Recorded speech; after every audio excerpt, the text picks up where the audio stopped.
আমাদের মেঝে নোংরা হয়ে যাবে। এবার আমরা বাজারের একটা প্রোডাক্ট, এটা দিয়ে আমি এটাকে এই ময়লাটাকে আমি পরিষ্কার করছি। উঠে যাবে, ময়লাটা বসে হতো।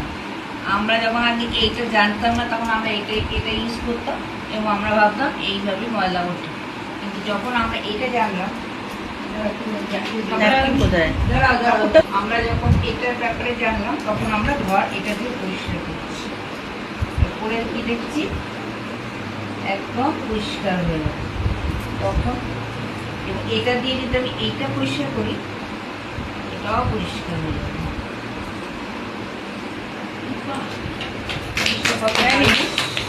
হাতও পরিষ্কার হবে, কিন্তু হাত তো আমার চটচট করবে না, খসখসেও হবে না।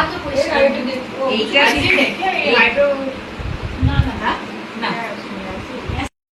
তো যদি আমি জলের মধ্যে এক চিপে দিয়ে জামাটা ডুবিয়ে রেখে দিই, কিন্তু এটা টয়লেট ক্লিনারে অনেক কাজ আছে। যদি একটা কাজ দেখা, এটা হচ্ছে আমাদের তামার বাসন, হারপিক নয়, এটা হচ্ছে আমাদের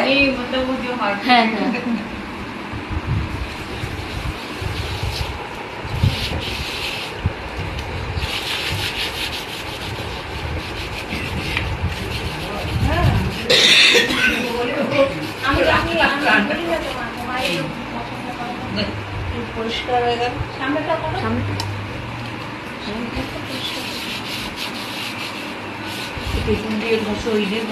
অত ঝামেলা নেই।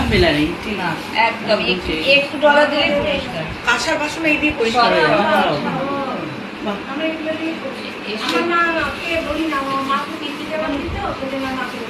আমাদের টয়লেট ক্লিনার একটা ঠাকুরের বাসন ধোয়ার জন্যই থাকে আলাদা করে, কারণ হচ্ছে ওটা দিয়ে পরিষ্কার করলে একদম ঝকঝকে যায়, খুব কম টাইম লাগে। লিকুইডের সাথে এইটা একটু মিশিয়ে স্টিলের বাসনগুলো মেজে দেখি।